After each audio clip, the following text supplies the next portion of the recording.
ala nabiyyina Muhammad wa ala alihi wa sahbihi ajmain. Amma ba'd. Yang saya hormati Direktur Rumah Sakit Aisyah, bapak-bapak dan ibu-ibu sekalian, segenap karyawan RSA yang dimuliakan Allah. Alhamdulillah, pada kesempatan yang cerah ini kita masih diberikan oleh Allah Subhanahu wa taala nikmat yang berupa kesehatan dan juga kesempatan, sehingga kita masih bisa melapangkan waktu kita di tengah kesibukan kita untuk tafaqquh fiddin, untuk mencoba mendalami agama melalui kajian pada pagi hari yang mulia ini. Salawat dan salam semoga tetap terlimpahkan kepada junjungan kita Nabiullah Muhammad SAW, keluarganya, sahabatnya, dan seluruh orang yang mengikuti sunnahnya sampai hari kiamat. Bapak dan ibu sekalian, jamaah Masjid Al-Amin yang dimuliakan Allah, sesuai dengan topik yang disampaikan ke saya, insya Allah topik kita yaitu hal-hal yang membatalkan atau hal-hal yang merusak akidah Islamiyah. Bapak dan ibu sekalian yang dimuliakan Allah, yang pertama, ketika kita bicara tentang Muhammadiyah dan ajaran purifikasi tauhid, di Muhammadiyah itu ada MKCHM. MKCHM itu apa? Waduh, matan dan keyakinan dan cita-cita hidup Muhammadiyah. Nah, luar biasa ini, langsung nyambung. Di sana dijelaskan bahwasanya ada 4 bidang yang menjadi concern pergerakan Muhammadiyah atau Jamiah Muhammadiyah. Yang pertama berkaitan dengan ibadah, sehingga di Muhammadiyah melahirkan beberapa putusan dan tuntunan yang berbicara tentang ibadah. Karena memang dijelaskan di dalam MKCHM, di antara bidang gerak Muhammadiyah itu yaitu ibadah. Yang kedua, akidah. Artinya Muhammadiyah juga concern dalam bidang akidah, bagaimana menanamkan tauhid sebagai pondasi di dalam beragama dan memberantas apa yang diistilahkan oleh Muhammadiyah dengan TBC apa Pak? S. Oh, tahayul bidah, terus apa? Khurafat, terus S. Ini TBC, kalau jenengan di dunia medis ada TBC, tapi di Muhammadiyah tambahin S. Bukan S ini ya. Tapi apa? S-nya apa? Syirik. Nah, itu nanti insya Allah yang kita akan apa? Kaji. Jadi di dalam Muhammadiyah lawan dari tauhid itu TBCS. T-nya tahayul, B-nya bid'ah, C-nya itu khurafat. Tapi tulisannya dulu kan kalau ejaan lama kan pakai C, curofat. Kemudian S-nya syirik. Ini yang insya Allah nanti kita coba dalami. Kemudian yang ketiga, masalah akhlak, yang mana akhlak ini juga menjadi concern di Muhammadiyah, sehingga di muktamar kemarin Munas Tarjih ke-31 di Gresik, di Universitas Muhammadiyah Gresik, dibahas juga rumusan akhlak. Ini yang menjadi bidang gairah Muhammadiyah juga. Artinya bagaimana orang Muhammadiyah itu memiliki akhlak karimah dan menjauhi apa? Akhlak madmumah atau akhlak apa? Sayyi'ah. Akhlak-akhlak yang tercela. Kemudian yang terakhir muamalah dunyawiyah, yaitu interaksi keduniaan. Artinya Muhammadiyah juga tidak melupakan kehidupan dunia, sehingga Muhammadiyah mendirikan banyak sekolah, PKU, rumah sakit dan sebagainya. Itu juga sebagai apa? Bentuk bagaimana Muhammadiyah melakukan kontribusi dan modernisasi apa? Kehidupan di dalam keduniaan. Itu yang disebut apa? Muamalat dunyawiyah. Nanti muamalat dunyawiyah itu sebagaimana yang dijelaskan oleh Nabi apa? Antum a'lamu bi umuri dunyakum. Kamu yang lebih profesional di dalam masalah-masalah keduniaanmu. Hadis ini menarik, Bapak dan Ibu yang dimuliakan Allah. Ketika Nabi lewat ke kebun kurma, dan para petani kurma atau pekebun kurma itu melakukan talqih. Talqih itu kurma jantan disarikan ke kurma betina. Artinya penyerbukan tidak secara alami. Tapi kata Nabi disuruh dibiarkan, artinya tidak usah dilakukan talqih, biar terjadi penyerbukan tadi secara alami. Karena kalau jenengan punya wet apa Pak, salak itu biasanya mau disarikan atau tidak kadang ya tetap apa? Tetap apa? Tetap berbuah. Kenapa Bu? Ya sedikit.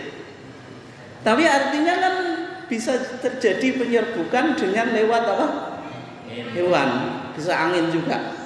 Dan yang disarankan Nabi semacam itu, supaya pekebun kurma tidak melakukan talqih, biar terjadi penyerbukan secara alami. Ternyata ketika waktu panen Nabi apa? Lewat lagi. Maka para sahabat ketika itu komplain, ya Rasulullah, qulta kadza wa kadza, ya Rasulullah, dulu engkau memberikan nasihat kepada kami atau saran kepada kami begini-begini. Artinya apa? Hasil panennya gatot, yaitu apa? Gagal total. Dan ketika itu Nabi menjawab, antum a'lamu bi umuri dunyakum. Kamu yang lebih profesional di dalam mengelola keduniaan ini.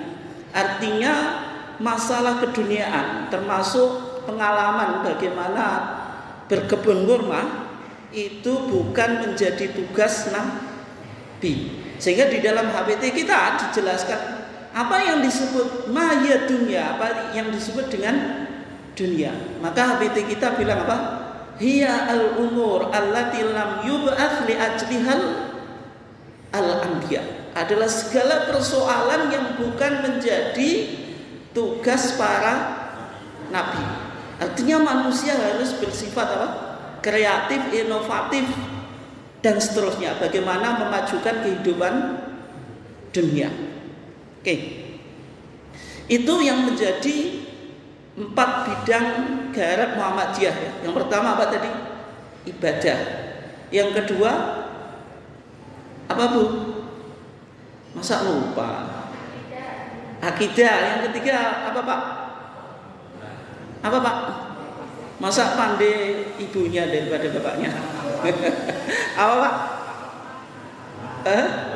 Muamalat dunyawiyah. Yang keempat apa Bu?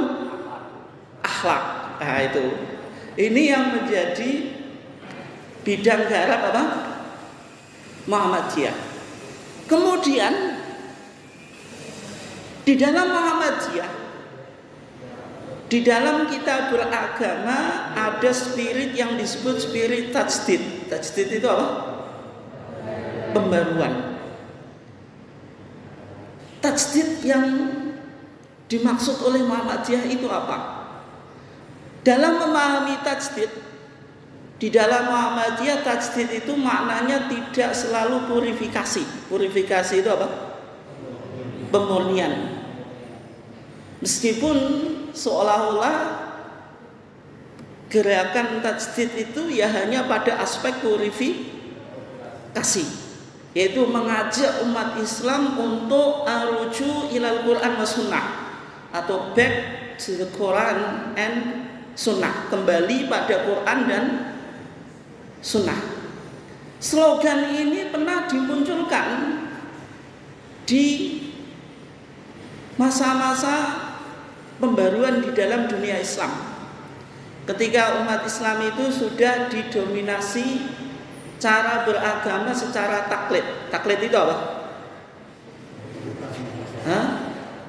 Imitation, mengikuti sebuah pendapat atau pemahaman tapi bighairi ma'rifati dalilihi, tanpa mengetahui dasarnya atau dalilnya. Dan ini pernah terjadi di dalam dunia Islam ketika umat Islam di dalam beragama itu tidak melakukan ijtihad. Kenapa? Karena menyukupkan di dalam beragama itu mencukupkan kepada referensi-referensi yang sudah dirumuskan oleh para ulama di abad pertengahan. Sehingga kitab-kitab Islam hanya sebatas yang pertama asyarhu, pemberi komentar atau penjelasan terhadap teks yang sudah dirumuskan oleh ulama dahulu. Kemudian hasyiah, memberikan footnote, catatan kaki terhadap syarah atau penjelasan tadi.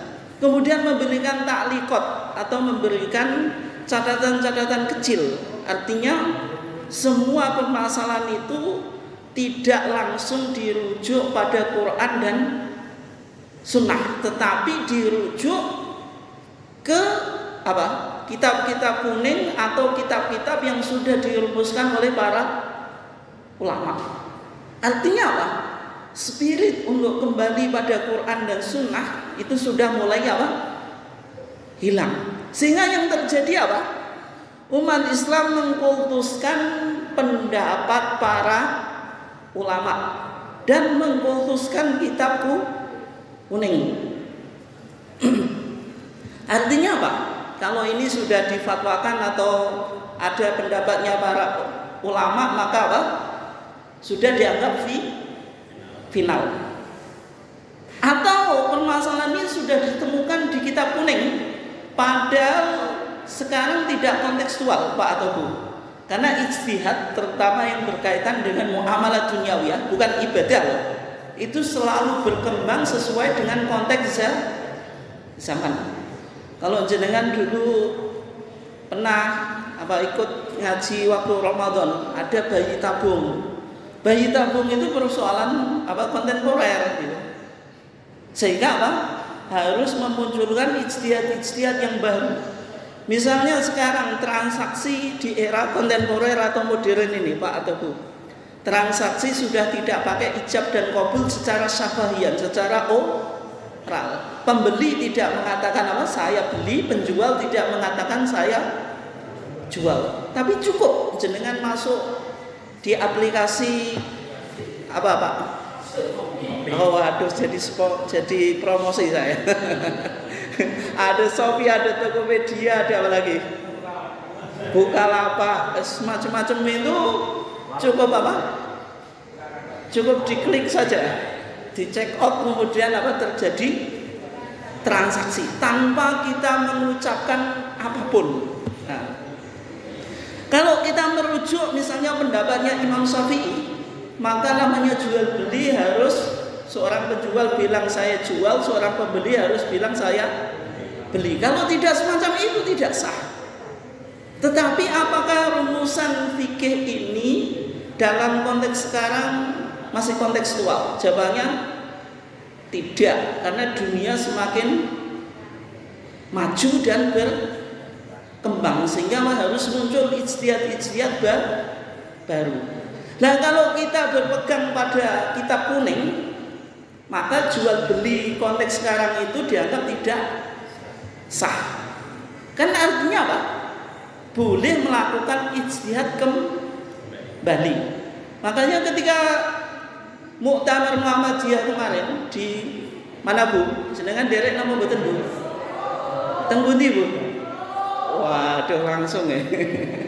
Ke-update sekali ya. Dia di Solo. Itu di sana melahirkan risalah Islam berkemajuan. Maksudnya Muhammadiyah itu dalam memahami Islam sudah modern. Artinya Warga Muhammadiyah harus Islamnya itu berkemajuan. Islam yang berkemajuan itu Islam yang apa gitu? Islam yang apa Pak yang berkemajuan itu? Lawannya Islam Nusantara. Oh bukan namanya, temennya Pak. Enggak, guyonannya ini macam itu. Islam yang berkemajuan itu Islam yang apa Pak? Muhammadiyah merumuskan ada 5 yang menjadi karakteristik Islam berkemajuan. Nanti diantaranya yang bakal kita bahas apa. Islam yang berkemajuan itu harus mabniyun ala tauhid. Islam yang didasari atas prinsip tauhidan. Kemudian berikutnya Islam yang berkemajuan itu aruju ilal Quran wa sunnah. Islam yang kembali pada Quran dan sunnah dalam menyelesaikan apa? Persoalan. Kemudian yang ketiga apa? Ihya'u al-ijtihad wa tajdid. Artinya Islam yang senantiasa melakukan ijtihad dan tajdid. Umat Islam tidak boleh jumud. Umat Islam apa? Tidak boleh hanya terpaku pada ijtihad-ijtihad yang sudah ada. Artinya ijtihad yang sudah dirumuskan oleh ulama-ulama klasik di kitab-kitab kuning itu penting, tetapi ada beberapa persoalan yang perlu untuk dikaji ulang. Itu yang dilakukan apa? Muhammadiyah. Kemudian Islam yang berkemajuan itu apa? Islam yang tanmiyah al-wasatiyah, mengembangkan sikap moderasi dalam beragama. Meskipun proyek moderasi itu terkadang juga disalahpahami, Pak. Artinya apa? Sikap beragama yang moderat itu ketika pakai simbol apa Pak? 6 agama gitu ya. Di masjid nanti ada simbol agama-agama di luar Islam, itu tentu tidak boleh ya. Tapi sebenarnya sikap beragama secara moderasi itu memang ada pondasinya di dalam agama Islam. Ketika ada jenazah yang lewat di depan Nabi, maka yang dilakukan Nabi apa? Faqoma, maka Nabi berdiri. Maka sahabat ketika itu agak janggal, Pak. Ini gimana Nabi? Ada orang Yahudi yang mana Al-Quran itu sudah banyak mengkritik tentang apa sikap beragama orang Yahudi. Bangsa apa yang paling sering dikritik oleh Al-Quran? Napa Bu? Bangsa apa? Bangsa apa Bu? Bangsa yang ame dikritik oleh Al-Quran itu bangsa apa? Bangsa Yahudi. Ya, artinya Al-Quran itu banyak mengkritik apa cara beragama orang Yahudi. Tapi ketika ada jenazah yang meninggal lewat di depan Nabi, maka Nabi tetap berdiri. Maka sahabat komplainnya Rasulullah, innaha janazatu Yahudiyin. Ya Rasulullah, sesungguhnya itu jenazah orang Yahudi. Tapi Nabi merespon, alaysat nafsan, bukankah jenazah ini masih memiliki jiwa? Artinya dari sisi kemanusiaannya tetap dihormati, meskipun secara akidah dan keyakinan kita tidak sepakat. Itu prinsip dalam beragama. Artinya toleransi itu dari sisi muamalah dunia. Kalau sudah memakai simbol di tempat ibadah, yaitu tentu bukan apa? Moderasi dalam beragama atau moderasi dalam beragama yang disalah tafsirkan. Kemudian yang kelima, tahqiqu ar-rahmah lil alamin. Bagaimana Muhammadiyah itu merealisasikan rahmat ke seluruh alam semesta. Itu yang dicoba digagas oleh Muhammadiyah. Kembali ke tadi ya Bapak dan Ibu sekalian dimuliakan Allah. Di dalam penerangan tentang hal tarjih, maka ketika Muhammadiyah menjelaskan tentang lahirnya ikhtilaf atau perbedaan pendapat di kalangan umat Islam ini, maka di sana dijelaskan bahwa perselisihan paham dalam masalah agama sudahlah timbul dari dahulu, dari sebelum lahirnya Muhammadiyah. Artinya perbedaan pendapat itu sudah muncul sebelum Muhammadiyah lahir. Sebab-sebabnya banyak, diantaranya karena masing-masing memegang teguh pendapat seorang ulama. Artinya apa? Sebab munculnya ikhtilaf itu karena orang kokoh tadi memegang pendapat seorang ulama. Kalau sudah dawuhnya Mbah Yai, dawuhnya siapa Pak?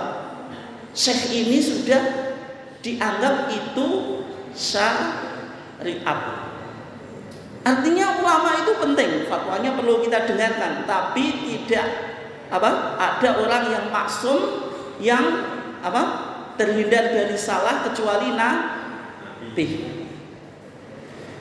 Kemudian atau yang tersebut di suatu kitab. Artinya kalau sudah disebutkan dalam kitab itu tidak boleh dikaji ulang.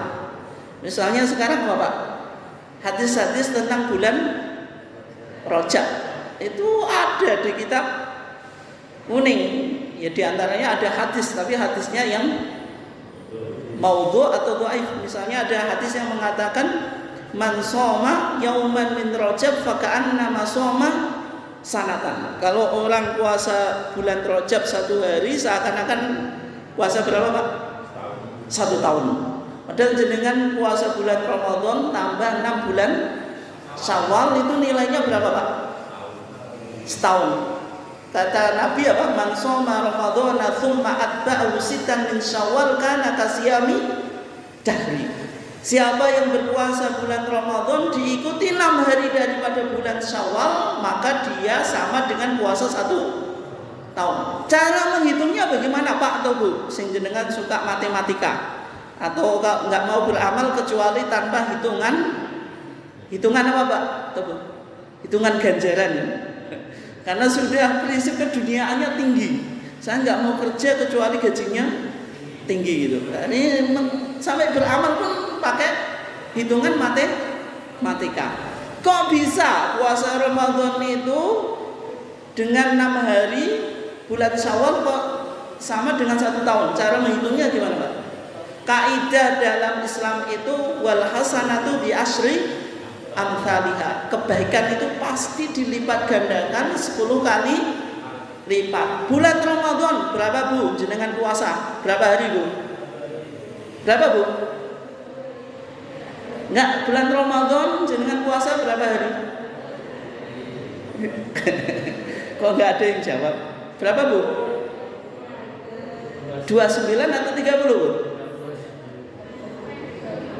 Serius atau enggak Bu? Nah, kalau jenengan puasa 30 hari atau 29 saya enggak percaya Bu. Kalau bapaknya saya tanya, Pak jenengan puasa bulan Ramadan berapa Pak? 30 hari Pak. Bapaknya pede. Jenengan enggak pede Bu? Ayo. Bulan Ramadan itu ada berapa bulan Bu? Berapa hari Bu? 30. Jenengan puasanya berapa hari Bu? Wes nggak usah ya saya perpanjang, jenengan sudah tahu ya. Tapi intinya bulan Ramadan itu kan 30, diambil secara umum saja kan. Berarti kalau kebaikan dikalikan berapa? 10 kali lipat. Berarti 30 kali 10 berapa Bu? 300. 6 bulan Syawal 6 kali 10 berapa? 60. 360 itu sama dengan berapa? 1 tahun. Tapi kalau orang yang puasa Rajab itu 1 hari sama dengan 1 tahun. Enak atau enggak? Enak. Tapi masalahnya hadisnya maudhu. Hadisnya apa? Palsu. Ya, pokoknya hadis palsu itu cirinya apa Pak? Kalau membicarakan amalan sederhana pahalanya gede, itu ciri hadis palsu. Kalau nggak dhaif ya palsu. Oke. Kembali ke tadi ya. Kalau kita bicara tentang akidah di Muhammadiyah, bagaimana cara memahami akidah tadi? Kembali ke tajdid. Tajdid di dalam Muhammadiyah itu maknanya 2. Yang pertama yaitu tajdid itu artinya tajrid atau purifikasi. Itu dilakukan oleh Muhammadiyah dalam dua bidang. Yang pertama bidang ibadah. Maksudnya apa? Muhammadiyah dalam mengkaji permasalahan akidah itu selalu dirujuk pada dalil Quran dan dalil Sunnah. Artinya kalau menetapkan sebuah ibadah maka harus ada dalilnya dari Quran dan Sunnah. Karena apa? Al-aslu fil ibadah apa? Al-ittiba. Hukum asal ibadah itu mengikuti apa yang dilakukan oleh Nabi. Oke ya, contohnya ketika Muhammadiyah menjelaskan tentang sholat itu ada bacaan apa? Sholawat. Karena bacaan sholawat itu perintah Allah. Ya ayyuhalladzina amanu shollu alaihi wasallimu taslima. Karena ini perintah Al-Quran itu pasti hukumnya wajib. Tapi di mana Pak kita wajib membaca sholawat? Di sholat. Maka dalam sholat itu ada bacaan sholawat kepada Nabi. Kalau kita membaca sholawat di dalam sholat, bacanya gimana Pak? Allahumma sholli ala Muhammad wa ala ali Muhammad. Jenengan Bu, Allahumma sholli ala Muhammad. Di sini ada yang Sayyidina. Ada tapi takut ya. Ada ya, banyak Pak. Jenengan kok ngaku Pak. Oke. Kenapa kok di HPT kita, di Kitabus Shalah ketika menjelaskan redaksi sholawat kepada Nabi di dalam sholat, maka redaksinya Allahumma sholli ala Muhammad wa ala ali Muhammad tanpa tambahan Sayyidina. Padahal menambah Sayyidina di depan nama Nabi itu sebenarnya masalah atau tidak Pak? Tidak. Kenapa Pak masalah? Masalah atau enggak Bu? Masalah Bu? Nah, Bapaknya tidak. Jenengan Bu, masalah atau enggak Bu? Menambah Sayyidina di depan nama Nabi, masalah atau enggak Bu? Iya Bu, masalah enggak? Kalau enggak ada yang berani jawab, masalah enggak Bu?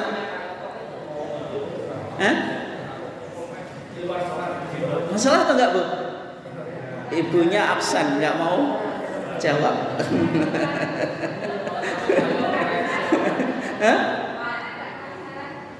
Enggak masalah Bu, tergantung waktunya.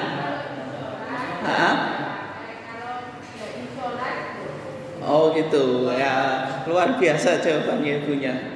Diperinci Bu ya, nggak bisa kita menghukumi sesuatu hanya apa tanpa perincian. Nah itu. Ya itu. Oke, kenapa kok di Muhammadiyah ketika baca sholawat tidak apa pakai Sayyidina di sholat? Karena ini konteksnya ibadah. Makanya Allahumma sholli ala Muhammad tanpa Sayyidina. Ketika kita cek, ternyata di sana dalil yang dikemukakan oleh Majelis Tarjih disebutkan wafil dan di dalam kitab Al karya siapa? Imam Syafi'i. Imam apa? Syafi'i. Pendiri madhab, yaitu madhab apa?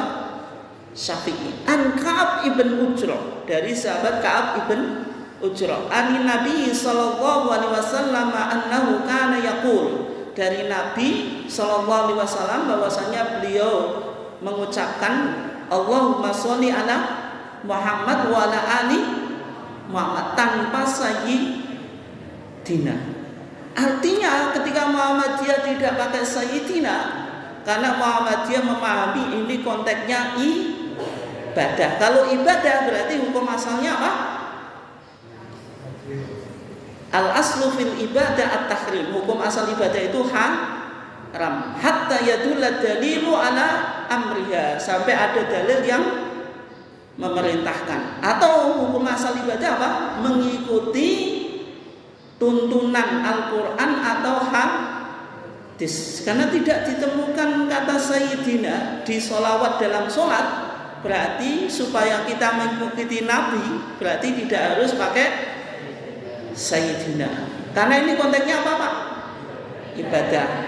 Tapi kalau bukan ibadah Pak atau Bu, kayak misalnya saya ceramah Allahumma sholli ala Sayyidina Muhammad, boleh nggak? Boleh. Kenapa Bu? Karena muamalah dunia wiyah. Wong jenengan nyeluk bosnya saja pakai gelar segala kok. Apalagi menyeluk apa?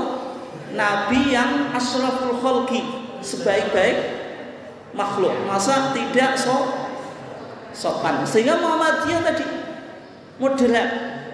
Kapan kita memakai Sayyidina, kapan tidak. Tapi mungkin kalau kelompok sebelah itu pokoknya mati-matian membela Sayyidina. Cumanya kadang nggak konsisten. Waktu adzan saya belum pernah dengar ada masjid yang adzannya apa?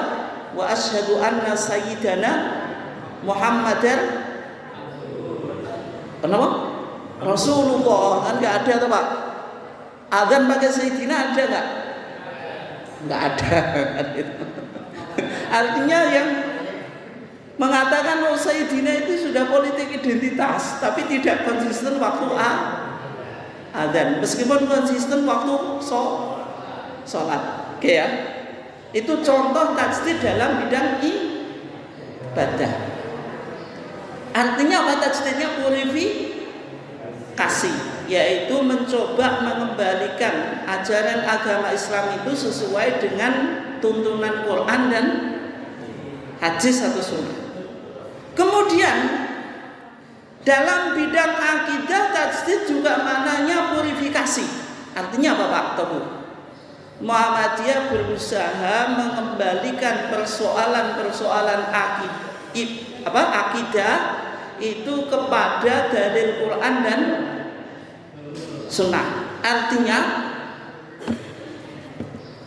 sumber di dalam kita berakidah itu ya hanya Quran dan sunnah. Selain Quran dan sunnah tidak boleh dijadikan acuan di dalam kita berakidah. Sehingga Muhammadiyah tadi memberantas apa yang disebut TBCS. T-nya apa Pak? Takhayul. B-nya apa? Bid'ah. C-nya apa Pak? Khurafat. S-nya syirik. Oke. Sekarang takhayul. Takhayul itu apa? Takhayul kalau bahasa Arabnya. Pakai kha. Apa? Apa Pak takhayul itu? Takhayul itu apa? Anggapan kesialan. Contohnya apa Pak? Tebu anggapan kesialan. Kalau jenengan naik mobil atau naik motor gitu, nabrak apa Pak? Kucing. Terus yang jenengan lakukan apa? Kucingnya apa?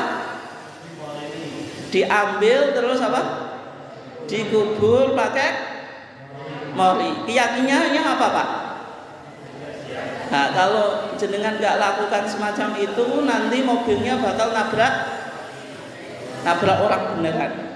Giliran berikutnya, hari berikutnya Pak, ini sudah ditakdir oleh Allah, mobilnya nyerempet orang betulan.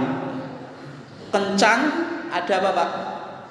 Penjual di tepi jalan serempet. Akhirnya apa? Jatuh. Jenengan nulungi atau enggak? Nah, lari langsung. Kalau kucing apa ditulungi, kemudian apa? Diambil kemudian dikubur pakai mori. Tapi kalau nabrak orang betulan, lari tinggal. Itu contoh apa? Takhayul. Tapi kalau jenengan nulungi, bukan berarti saya mengajarkan kalau jenengan nabrak kucing mesti dibeno, bukan macam itu loh. Ya ditulungi gak apa-apa, tapi tidak usah memiliki keyakinan apa? Harus dipendem pakai mori dan sebagainya. Terus jenengan apa? Berkeyakinan kalau tidak dilakukan semacam ini nanti akan membawa ke sialan. Contoh yang lain Pak atau Bu, ada mitos angka 13. 13 itu angka apa Pak? Angka sial, unlucky number, angka kesialan. Di hotel itu kamarnya 12 langsung 14, kamar 13 kadang nggak ada Pak. Kecuali gaji ke-13. Gaji ke-13 itu bid'ah juga. Oh, sudah setahun bulan itu 12 kok ditambah 13. Tapi jenengan senang. Bid'ah yang menyenangkan itu gaji 13. Naik pesawat juga semacam itu. Di seatnya, di kursinya itu 12 langsung 14. Kamar pasien Aisyah juga semacam itu Pak. Bu, ada nggak? Nggak ada Bu ya. Itu apa? Anggapan bahwasanya angka 13 itu angka sial. Tapi menariknya Pak atau Bu, pimpinan Muhammadiyah itu jumlahnya berapa Pak? 13. Artinya kalau Muhammadiyah struktur kepemimpinannya 13 kolektif kolegial itu sebenarnya apa? Menepis anggapan bahwasanya angka 13 itu sial. Kalau misalnya mitos angka 13 itu betul Pak Tobu, ya Muhammadiyah sejak dulu sudah hancur atau sudah runtuh ya.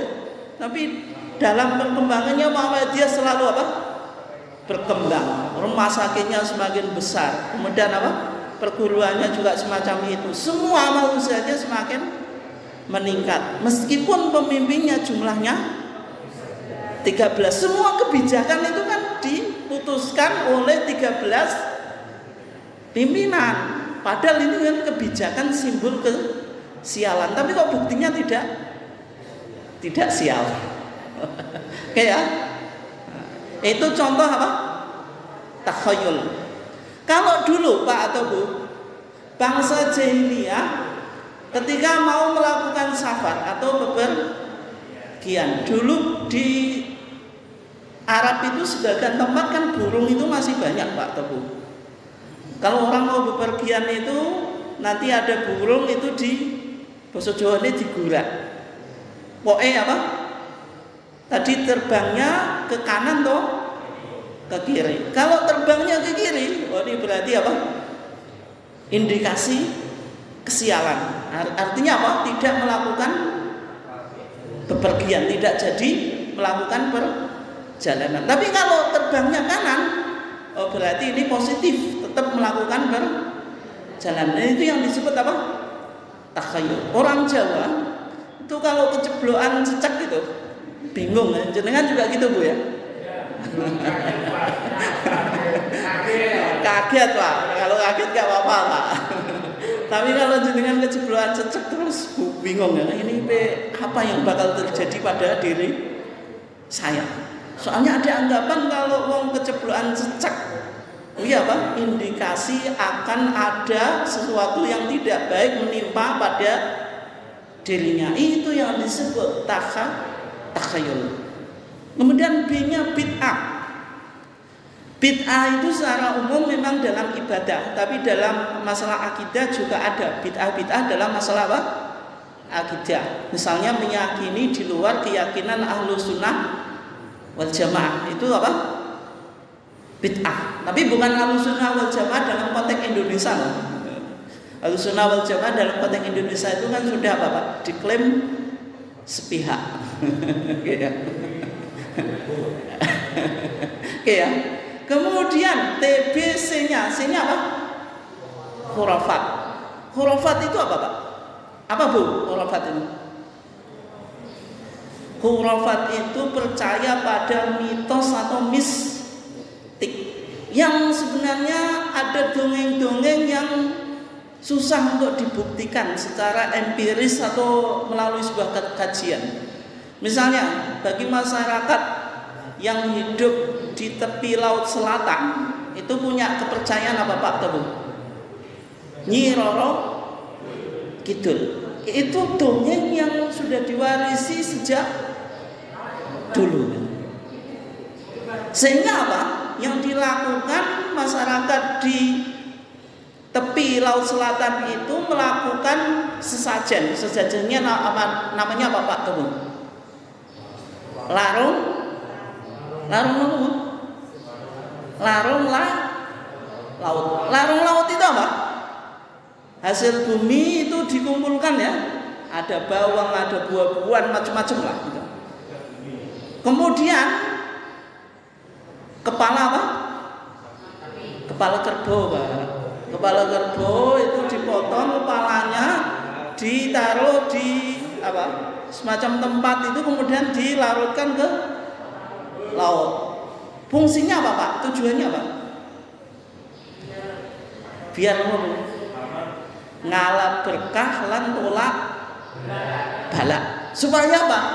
Pertaniannya menjadi baik, kehidupannya menjadi barokah, makmur. Kemudian balanya apa? Tidak terjadi wabah, tidak terjadi banjir. Oleh Muhammadiyah Pak, di Monas Tarji Malang tahun 2010 itu Muhammadiyah merumuskan tuntunan seni dan budaya. Selama ini dakwah Muhammadiyah dianggap Muhammadiyah itu Islamnya anti budaya, anti kesenian. Padahal Muhammadiyah sebenarnya tidak anti. Budaya dan kesenian itu bagian yang integral dalam kehidupan. Orang hidup tanpa seni itu menarik atau enggak, Pak Teguh? Menarik apa betul, Bu? Enggak. Seni itu bagian yang menjadikan hidup kita menjadi apa, Bu? Menjadi indah. Hidup tanpa seni ya tidak indah, hidupnya kaku gitu. Artinya Muhammadiyah dalam menyikapi budaya dan tradisi dan adat yang berkembang di masyarakat itu sebenarnya tidak ekstrim. Ada budaya dan tradisi yang perlu untuk kita kembangkan, perlu untuk kita dukung. Tapi ada budaya yang kontradiksi dengan nilai-nilai akidah. Di sana mencontohkan ada dua budaya yang dikritik. Yang pertama larung laut atau sedekah bumi yang tadi Pak, di masyarakat ada punden, tiap desa kan masih ada punden. Sebagian desa sudah nggak ada Pak, sebagian masih. Itu kan ada ritual dan masyarakat desa itu meyakini kalau ini nggak dilakukan sesajen, apa yang terjadi?